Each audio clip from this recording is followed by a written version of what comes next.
Okay, I'm going to talk about the flow or the workflow of the application. So just to start, a couple of cleanup items. The customer told me that he wants to hide this menu, sub HAWB. We're not going to use that right now. Also, sub house consolidation. You can go ahead and hide that one as well. So of the 8 forms that we have 6 of them left. Okay, so we also have a couple of the other forms which you are already starting on, which we talked about file control and the customer, I believe. Okay, but I was talking to Dario on the phone, and we thought maybe it would be good to make a video for this. So here's the workflow. Everything is going to start in file control. And one of the questions that came up last night was, do we really want to move things between tables? And I agree. It's probably best to have everything in one table. When it comes to file control and air module, it's the same information, except there might be an extra field or two. And if you think about it, I'm just going to go ahead and click on these things. Let's go ahead and click on file control. You can see you've got created, reference number, right? Client name, shipper, consignee, status. You probably have a few extra controls out here and a couple extra tabs. But if you look at the air module, it's pretty much the same, other than priority. Okay, that's a new field. We got reference number, client, shipper, consignee. Okay, and you go to here, you got an extra couple of things, but that's for the header record. Every list, other than a few extra fields, every list pretty much looks the same. Reference, client, shipper, okay. AWB, reference number, client, shipper. So you get my point. So when it comes to using file control as the list, I'm okay with that. That's something we can go ahead and do. You just have to add a few extra fields so that each screen, then we have to change the C# code in the web service so that it will still push the data to the UI and be correct. Okay, so back to the flow. Okay, starting back at file control, they'll create a record in file control, and then when they click on like the air freight, it'll quote move it. It's not really going to move it like we talked about, but it's going to update the record so that we know that it's in air module. Okay, and then when it's in air module, so you're gonna have like two statuses. If you don't have them now, you'll need to have them. One status to know, is it in file control? Is it in air module? And later on, we're going to have a vessel module and trucking module. We don't have them now. So that's why I'm saying that air module is the one we're working on now. But there will be a vessel module, a trucking module, an import module, and they'll be just like file control. And we may move them from file control to air module and back to file control and then into the vessel module. But it's the same data. All we're doing is updating one of the fields that tells us where is the file at, where is the record at. It's either in file control or in air module. or in vessel. When it's obviously if it's being one record in the table and it's in file control, it's not going to be in air module, right? It's one record. So you will not see it in the list for file control. But if they choose to delete it from the air module, it'll update the record and basically put it back into file control. So this is going to be a virtual delete, not a real delete.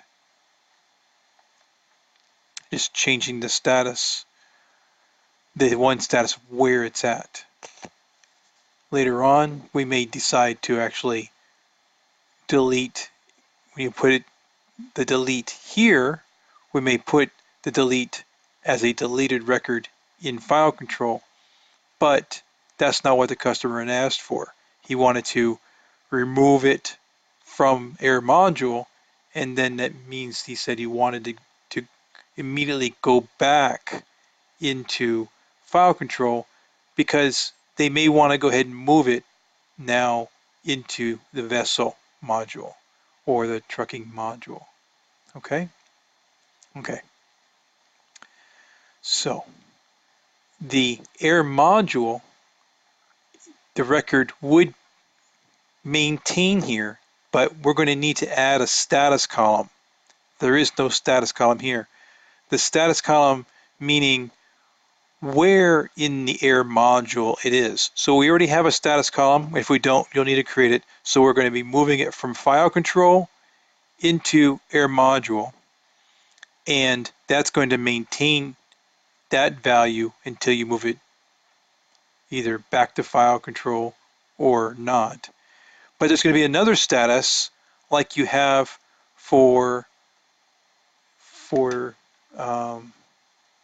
let's see if file control has a status. So you have a status here called deleted. Okay. In the air module, we're going to have a new status, like for example, is it in quoting? Is it part of an air quotation? Is it in AWB? Or is it in HAWB? Or is it in air consolidation? Okay, when it moves between those things so that we could see it on the screen here. Okay, all right, so far. All right, so when we do move it, or when it does move around inside the air module, it could move to the AWB. But because all of these lists here are going to become in a single table, so that's the one change that I need you to make. Instead of having a separate table, here you have air consolidation, air module, air quotation, other charges and stuff like that. These tables here were built to be for list and details. So what would remain would be just the details. We wouldn't need to have a copy of the list fields. For example, inside here, we wouldn't need to have like carrier, consignee, shipper, things like that, because they're already in the file control. You would indeed keep the file control because that's how everything is going to be keyed or tied into that value. If you want to add foreign keys, that's fine. I'm happy to go that route. Okay, back to this screen. Okay, so we click on edit and there's these buttons down here. Okay, so when I was talking to Dario Um, these buttons here do not make sense to have them, and it's really more of a training issue. Um, when we got this from the customer, it came in um, it came like this. They only had the spreadsheet, so they didn't know what the screens that you're currently working on would look like. So they said, well, I need to be able to get back to the AWB list. Okay, well, when you're here, it's the same thing as clicking on here, AWB, right? So quotation is the same thing as clicking on error quotation. Consolidation is the same thing as clicking on error consolidation. Okay, again, this one's going to go away and this one is going to go away. So also, I talked about when we have an update button that or a save button, it's always going to be blue throughout the application. These other buttons have some pretty interesting colors, and as long as the colors are exactly the same throughout the screens, I'm okay with that. But we're going to hide these three buttons. The reason why I say remark out the code instead of just delete the code is because they may change their mind. They may come back and say, no, I want those buttons. And I'm like, okay, all I have to do is unremark it. I don't have to go to source control and you'll find out which code was deleted.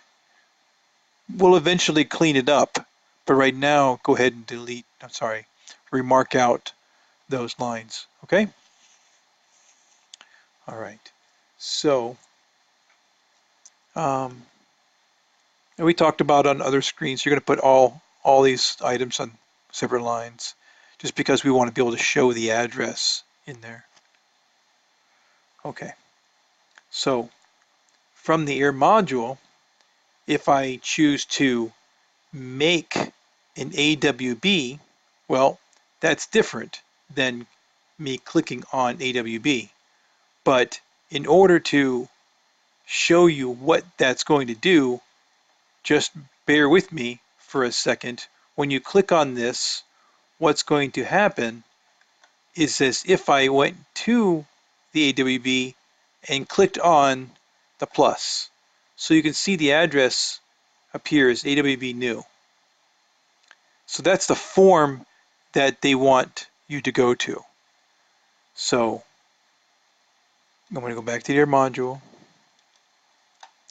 When I say make AWB, you're going to go to that page. Okay, now we talked about this reference number, and what's probably going to be good for us to do is to clear out many of the tables so that we could start fresh again, so that when you create a file control, that it picks the file control correctly, and then when you come into editing an air module, you can indeed change any of those values. No restriction. You can change them until you're happy. Now, when you click on Make AWB, you have an update button, but this is a put record here. I'm thinking sometimes people they make a change and forget to push the update button, right? So, even the update button, possibly it could be removed, but we can leave it for now because you might want to change it, but not do any of these actions.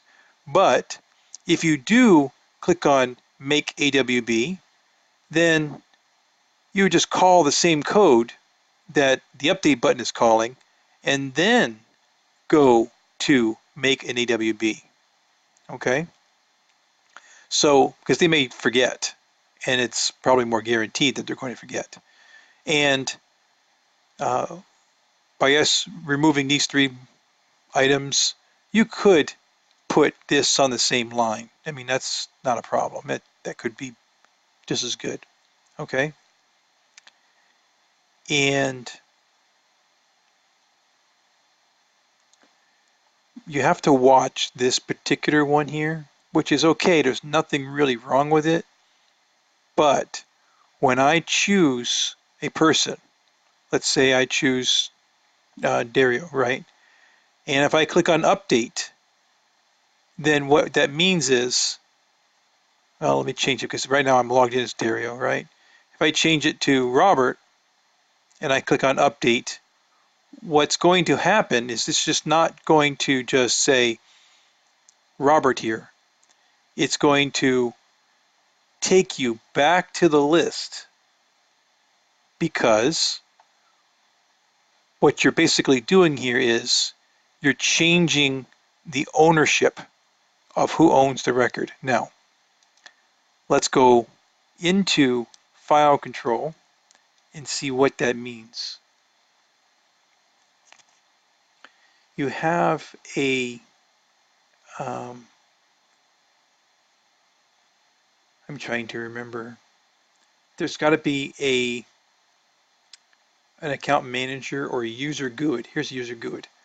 So this user GUID is going to be updated when you change hand file 2. It's not going to be labeled in the table as hand file 2. And if I were to go to the air module, it just has user GUID as well. And we need to use, oh, look, there's a hand file 2 varchar. See, that's not what we want. So anyway, this table, a lot of these things, like even this table here, except for a couple of fields, this table might be removed. And then we would use the file control just by adding on a couple more fields. Okay. So going back to the screen, when I choose Robert and hit update, it'll bring you back to the list because I wanted to assign. I basically, it says hand file 2. I'm now assigning that to Robert, so now it's no longer in Dario's hands. It's in Robert's hands. So I would go back to the list, and then the list, let's say it was the first one, that would no longer be in my list. So I would only be fetching records that belong to me with my user GUID, which is what you have stored in the local storage. Okay? Okay, let's go back into the list here. So that's that. This is table driven. I'm going to change the statuses. Everything else is fine for now. Location of file. I have some notes on that, but I'll find it later. And this priority may change because priority sounds more like, is it important? Is it hot? Or whatever. Okay. And we talked about making AWB. Okay. And I don't know if you're curious of what an AWB is. I can go over here to Google and it's not even Google anymore, but images, google.com, AWB form.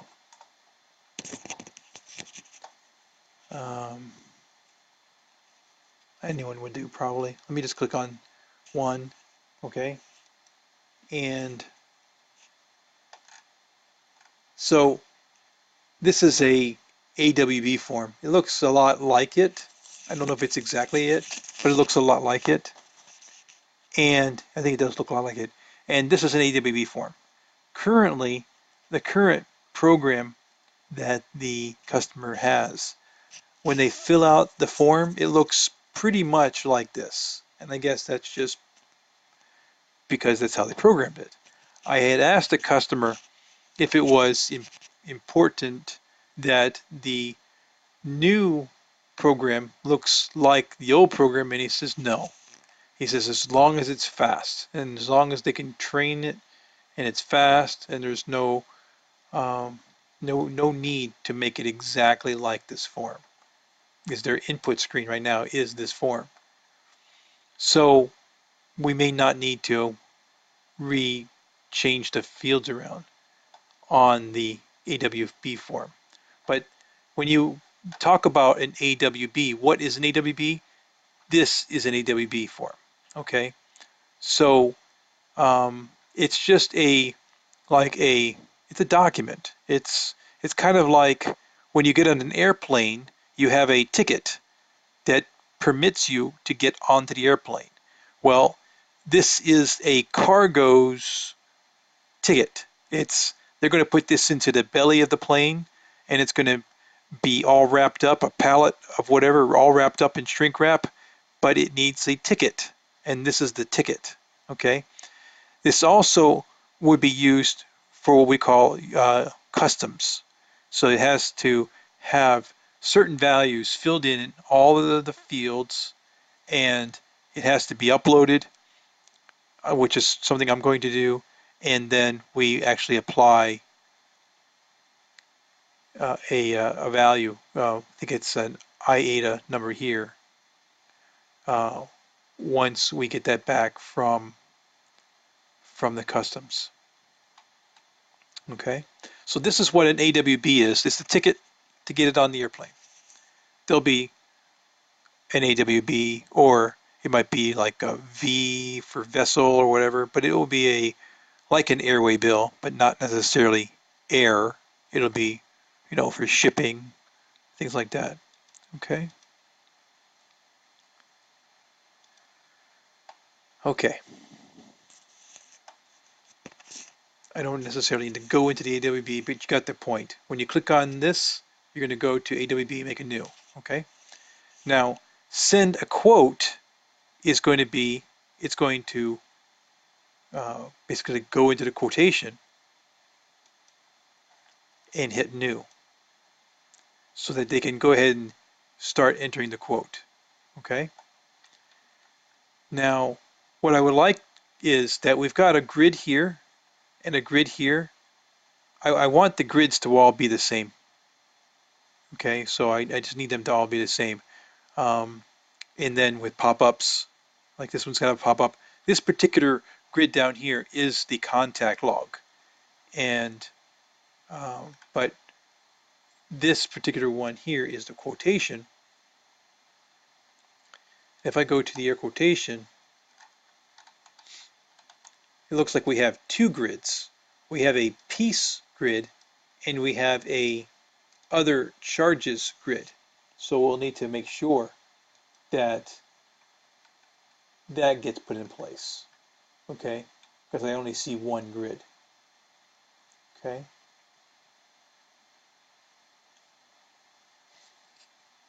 And what else?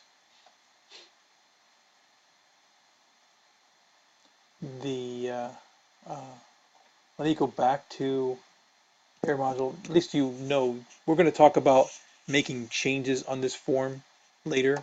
I don't want to go into the details here, but I just wanted to give you what's next. Okay, so this add to or existing consolidation. This is a little more tricky. So I want to explain to you more about the workflow. But these two are pretty simple. And you're going to use the reference number throughout the entire system. That's your key. Okay. So we talked about making AWB, make a quote, no problem. Everything's good so far.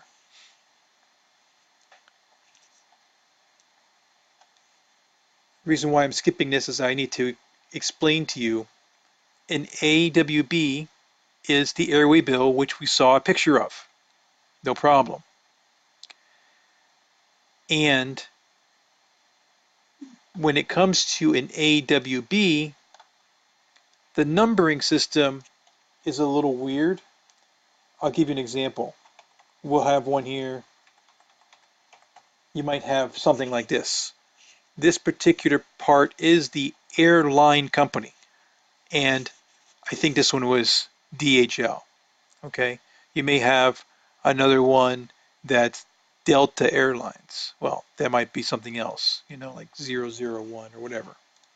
Okay, but they have different airplanes, which has different airlines, and the airline would have its own code. Okay, and the rest of these numbers are related to the airline, but it's a series of numbers assigned by the airplane company. What they described to me in the meeting I had today being March 26th, was that the airline will assign them about 20, maybe 100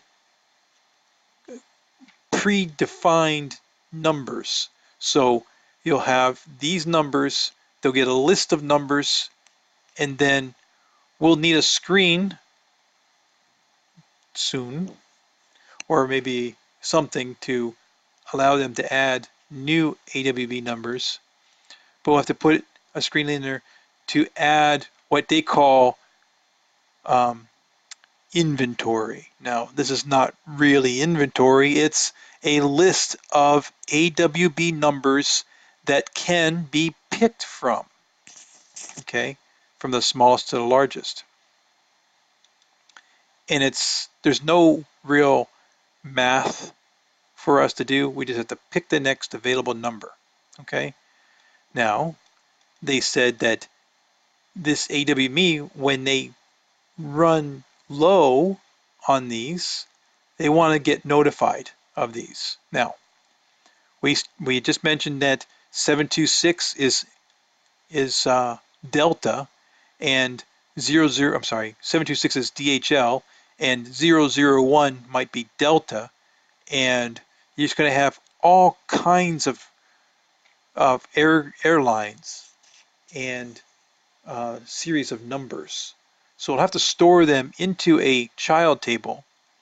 You need to know what the GUID is of the airline, so that we could say, I'm going to look up the word Delta when you have a pop-up, for example. So you'll have a pop-up button somewhere here, and they'll type in, I need a new AWB, click a button, a pop-up comes up, you search for Delta, and it's going to come up with the next available number and just plop it in there for them. Okay? So far, so good. Once you pick it and you put it here on a form, it needs to be marked off in the table so it can't be used again. Now, I guess if they were to delete this item and it gets put back into the file control, then the AWB number could be reused. Okay, so let's keep that in mind. And I'll ask the customer for sure to make sure. Okay, we had talked about in other screens that the client and the shipper and are going to be in the separate lines. So we're going to need to make sure they're in the separate lines. Okay. And what else?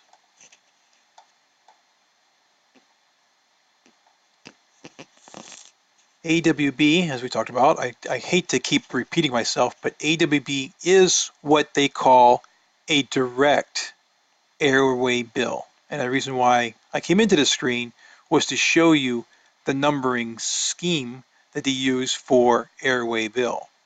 Okay?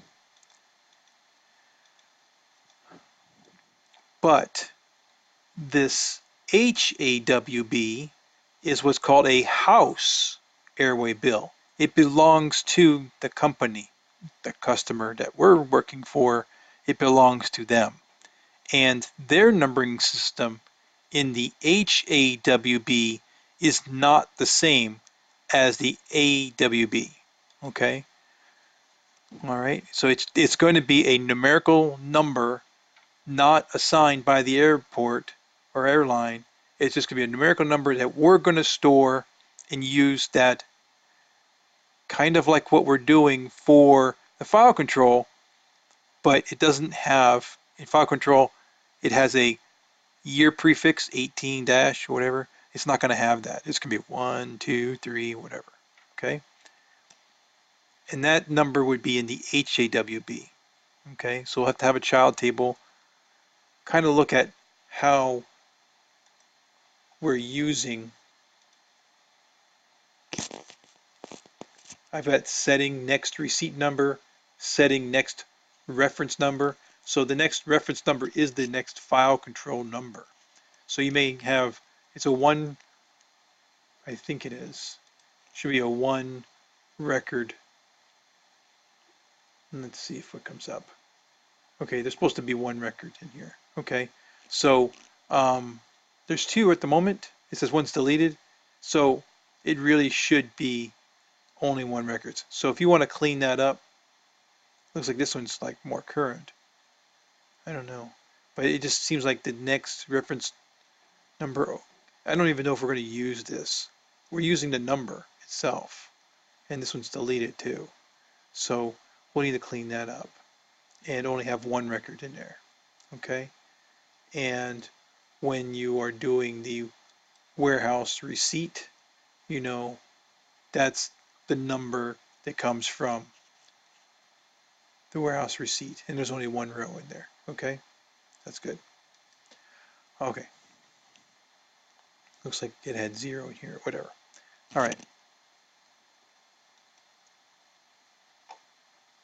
So we're going to need another one here. Okay. Setting next HAWB number, something like that. Okay. All right.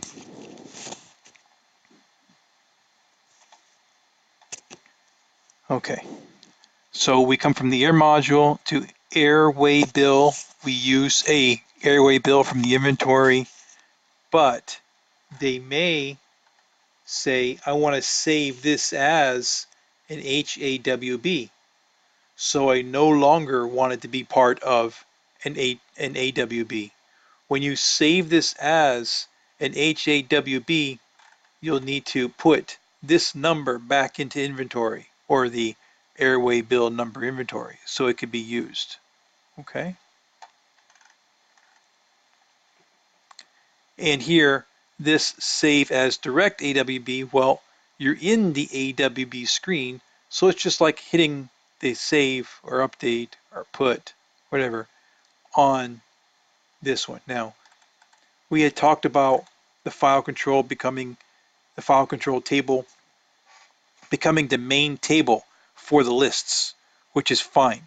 But you're going to have a lot of data that are, like for example, this is the AWB data that's going to need to be there for when you fill out that AWB form. And so I don't know if we're going to have, I don't think it's going to be just one table for the details, but I can see several tables.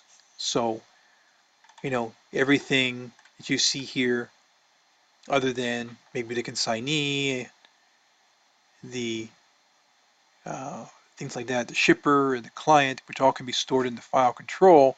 You just need to have a link so you can get the right data, all the data, and give it back to the web service, so that it just would work like it's supposed to. Because I think you have this screen already programmed, and you just need it to feed the correct data so that the data will show up. Okay. The loading guide is a list of warehouse receipts. Okay. So for the purpose of trying to explain it, I'm going to go into the warehouse receipt. There's a warehouse receipt number. Okay. And they'll put multiple warehouse receipts onto a single HAWB. Okay. If I were to go into one of these, it does say that it's posted and stuff. there's a lot of stuff going on here. So you've got the top portion, you've got the pop-up, we've got uploading pictures, which I need to get you the code for that, and then you'll be able to add an unlimited number of pictures. In the iPad, when you say upload pictures, it's going to give you two choices. One, to use the camera, take a picture, and that's what they're going to use it primarily for. But it gives you another option when you press that on the iPad is to select a file, which they won't use. But to upload the picture, they'll take a picture with the iPad, and then what I think will happen is that the image data will be sitting in memory, and you just have to call a web service that I need to give you the information for. It's already programmed. It's part of what we call, just to keep a note of this in your mind, is what we call the file mover web API. You don't have access to it as far as code-wise. But if I open up a new browser and I go to exabyte web file mover Swagger, this of course needs to change. I don't know why it hasn't changed yet, but I'm going to ask I have another C# guy, and I just need to get it changed. It was originally written by a guy in India, which it didn't work. So I had Bojan from Serbia work on it, but my request was not granted, or at least it doesn't see it. I need this to not have my name in it, obviously. Okay? I mean, who would do something like that? I don't know. Anyway, I mean, I'm just a customer. Why put my name in? I'm okay. Anyway, go on another topic. And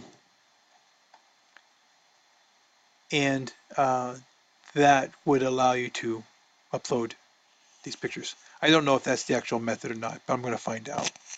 I might have an older copy. I don't know. And what we'll hand you back after it's uploaded is the URL. I know you put fake URLs here, fake pictures, but I'll hand you back the URL, and you'll then be able to just keep adding more pictures. And it'll just add. I guess you'll get 4 across and then add more, or you'll put some kind of scroller or something. But it will be an unlimited number. They said they've had somewhere about 20 photos were on a single, okay, a single warehouse receipt. So it's not going to go that much more. Okay, so far so good. This box here is for the documents. Okay, now there's a number here that we talked about. It's called number. I don't know if it's going to be called number, like number forever. This is good. I see you have that. Okay, but in the table that we were talking about, this table next receipt number, that's the number that needs to go there. Now, they're not on 64, they're on like 164,000 or something, okay? But I think that if you go to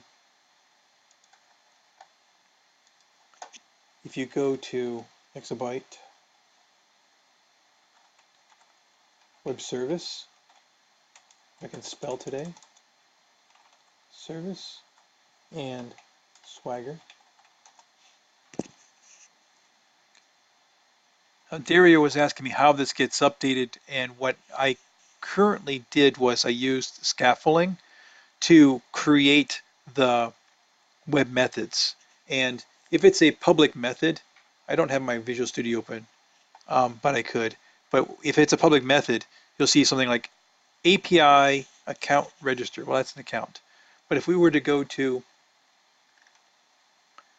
warehouse receipts. This is the header record. What I would like them to all start with is API, so we know it's part of the API. So when you get into this code here, we just need to put the API in front of it, okay, so that it actually is the API. And then you'll need to make changes to your UI code as well. Okay, we want it to all be the same. Okay, so the warehouse receipt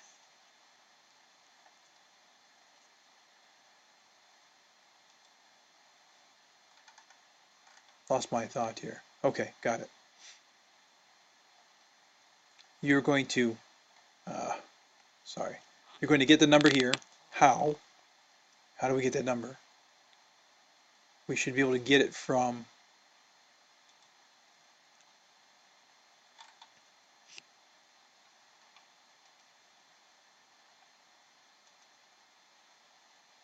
here. But I don't see a method there.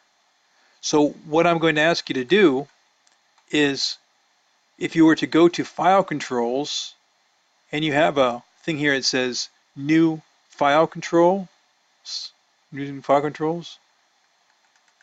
I need to get a method in here called New Warehouse Receipts. And what that will do would be basically the same thing. When you clicked on here and you said try out, you got a new number. Okay? The difference is we're using a different table and we don't need the prefix like we have it. Okay? But the same concept. Okay? And it wouldn't be reference number, it would just be warehouse receipt or something. Whatever works. Just go ahead and do it. And got to go back to here. So that number here is going to be the number that's generated from that new method that you're going to create. Okay? So we're no longer in let's get it done for the demo. Well, we're in the let's get it done so that we could maybe go live by June.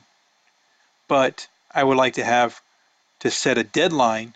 Our deadline is April 26, even though I may just go there, show him that we've got many more things finished. Okay? But we're no longer in, first demo. We're in, let's get it done now.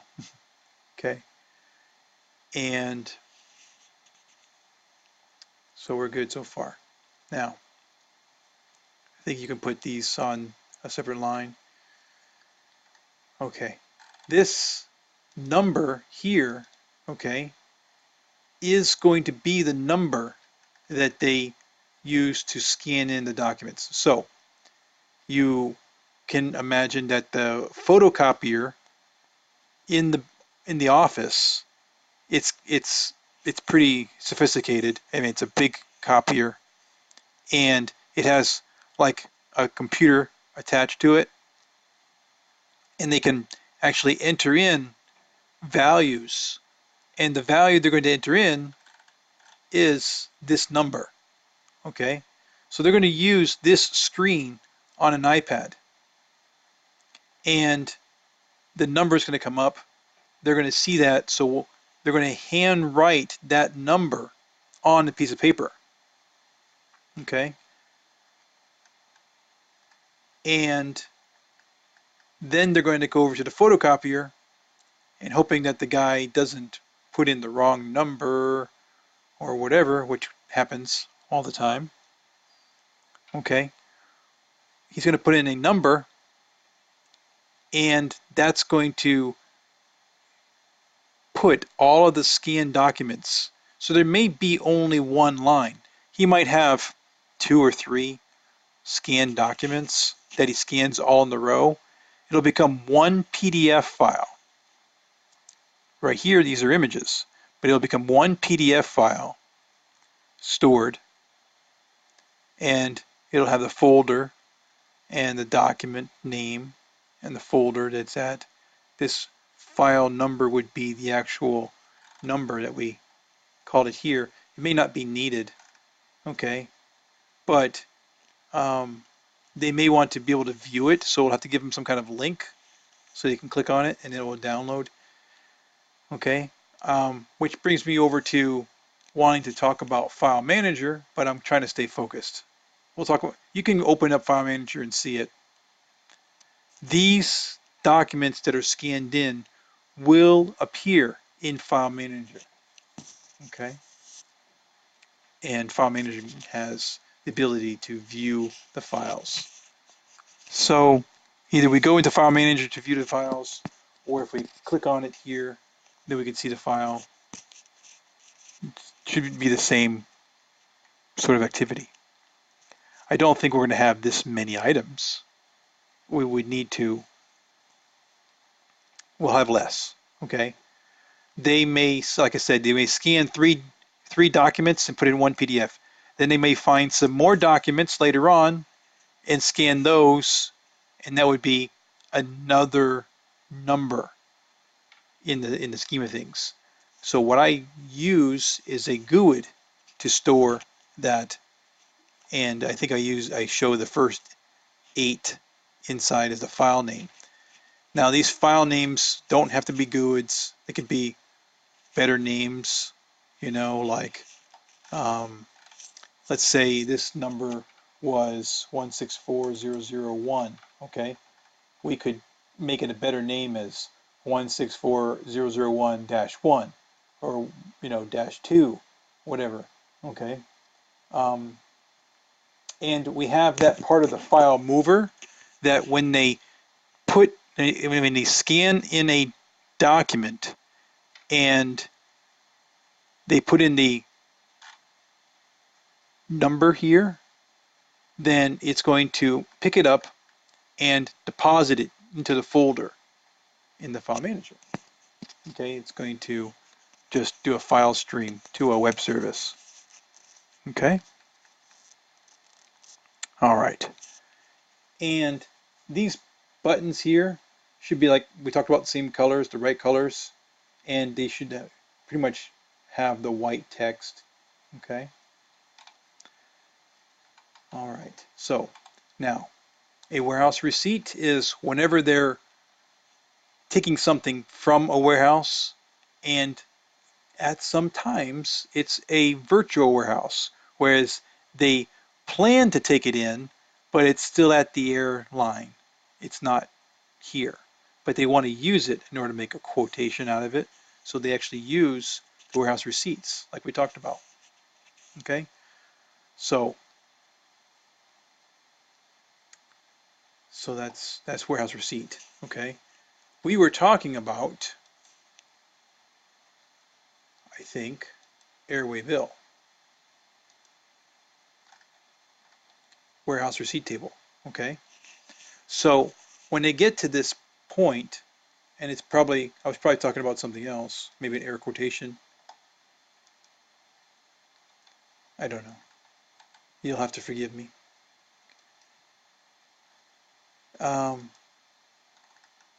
This warehouse receipt, anywhere it says warehouse receipt, the code that's here is generated code. So every time you refresh it, every time you come out and go in this page, the numbers are going to be different. And that was built just for the demo, which they never looked at. Whatever. Okay. We looked at some of the screens. It was important to get it done, but we talked mostly anything, and we talked about what the workflow was going to be like. But you needed to get the stuff done, which is important. But now, you need to have some kind of add button, and it needs to look good, of course. You know, maybe a plus or something. You know, not just a button, but just something that looks good.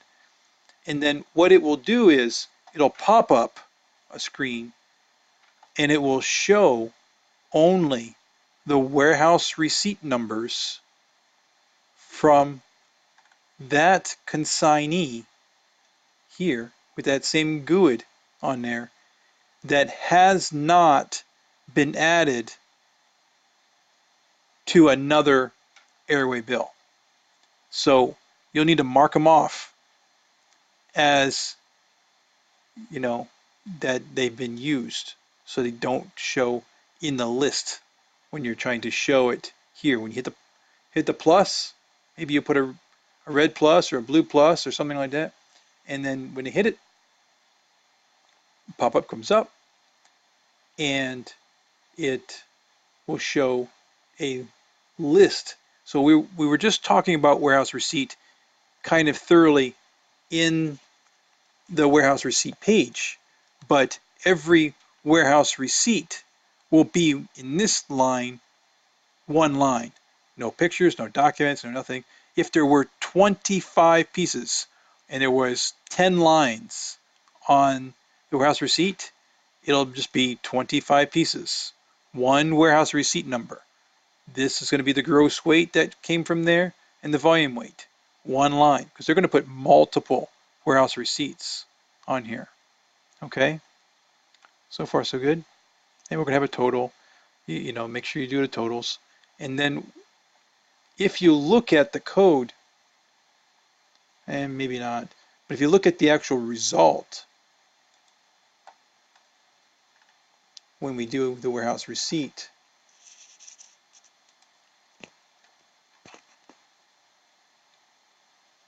let's see if we want to get a particular warehouse receipt.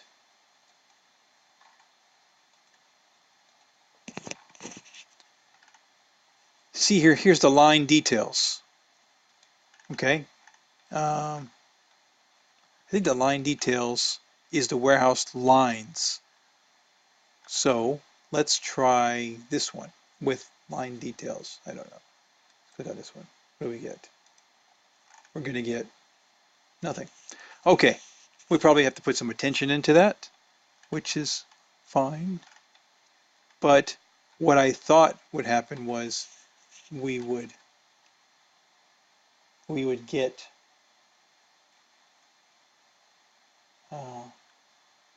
like pictures and things like that, which is not done. Okay, we're moving from demo to live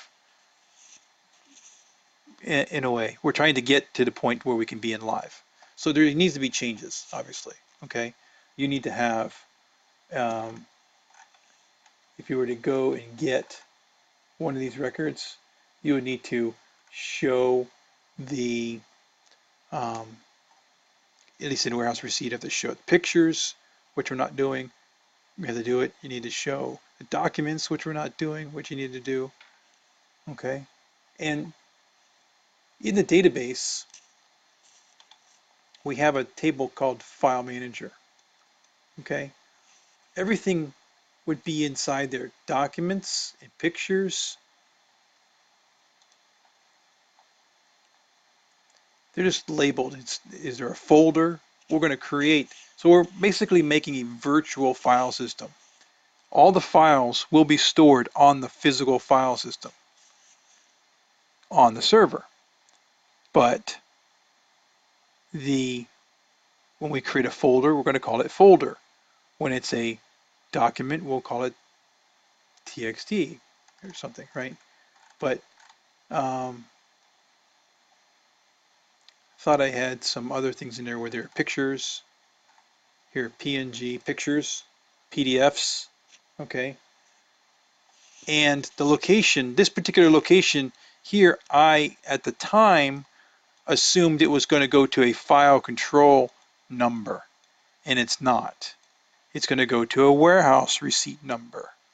And then when you pick up the warehouse receipt on an AWB, it's going to be assigned only to the warehouse receipt number, which means that if they ever wanted to see the contents of the warehouse receipt when they're here, then they could probably click a link here and it would open up a new tab.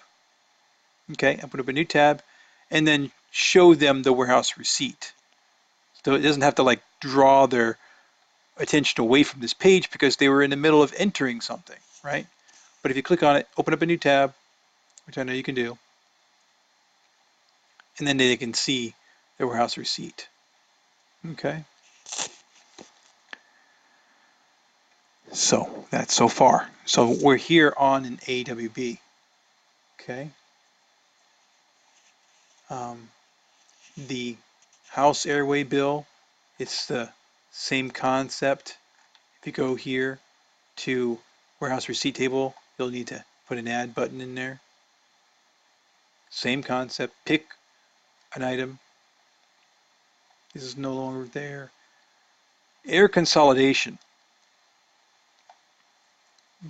When we have an air consolidation, it means that we're trying to consolidate or put together the airway bills, now the house airway bills. We're only going to consolidate house airway bills. When it's an AWB, that's called a direct AWB. Okay. Don't know what this. Oh, that's. I see. I'm looking at. I'm trying to figure out some things. There's some buttons here that need to come off because we're removing this page, sub HAWB, and we're removing sub house consolidation. So this sub house button is no longer needed. You can take that off. And I'm thinking, I don't know what all some of these buttons are, but we'll figure it out. Okay. So this list here, it says warehouse receipt table, but it's not. Okay. What we need to relabel that as HAWB table. So just put HAWB table. And they do caps for HAWB because it's an acronym. So make it caps. You make this one caps as well. Shouldn't be lowercase, it should be caps. And then what they'll do is have a plus, and it'll be kind of sort of like when you're picking the warehouse receipt, but you're going to be picking HAWBs. Okay? So that's the only difference. You'll be picking the HAWBs. So, which means that an HAWB would have a roll up of the number of pieces and a roll up or a sum value of the gross weight and a sum value of the volume weight. And these are just numbers to us. So, it could be in kilos, it could be in pounds. Okay, I was talking to Dario today about that if we store it in kilos, we could also calculate it and store it in pounds as well, because they could change their mind back and forth. Plus, when we print the airway bill, I need both values. So instead of me calculating it at the time of printing, you could already have it stored in the table. Okay? So there you go. So that's what you're going to do here. You're going to put many HAWBs inside this air consolidation. Now, when we make an air consolidation, okay, the airway bill number would be just like the airway bill over here, but what they call it to themselves is a master airway bill. So you may come back to this list, and this list may show we're going to have to start showing the airway bill number here, which we're not doing. I mean, they didn't ask for it, but I'm going to verify that so that they can see it. And believe it or not, they picked up on a lot of things that I said in the last meeting. I said that, the filter here will search for things that are not showing. So they like that. They remembered that. I'm like, well, they remember that. That's good. Okay. and that's it. The loading guide, the loading guide is going to be, it's going to show airway bills. So we would have airway bills, which these are direct. These are house airway bills. I can only gather that I need to ask them some questions on this one. So let's keep this in our mind. We've already made airway bill, and we've added warehouse receipts on there. So these are the warehouse receipts. So it says airway bill, but they're not really lists of airway bills. They're lists of warehouse receipts. Okay. This house airway bill is a list of AWBs, which has a list of warehouse numbers on there. So it's a lot to digest, and I told Dario to try to explain what I call drinking out of a fire hose. So have him try to explain that to you. It's a lot to try to get your head around, and there's still more to come. So that was the workflow. I mean, we have about 20 reports that we have to create. So I was talking about using Telerik reporting, and I have a guy, I think it was Bojan in Serbia, that is currently working on some reports, but he hasn't been to work in 2 days, and I don't want to put all my eggs in one basket. I don't know if you know that term. When you put all your eggs in one basket, you hit a bumpy road and then you have no more eggs. See the point? So, um, so that's that. Okay, so I think that's it for now. I know that there's going to be a lot of questions that you're going to have, and there's even more information that I have to give you as far as calculations and reports and everything like that. But I can always do that at a later time. Okay, so I think we're already into an hour long, so I'm going to end the video now, and then we'll pick back up on the next video. Okay, talk to you later.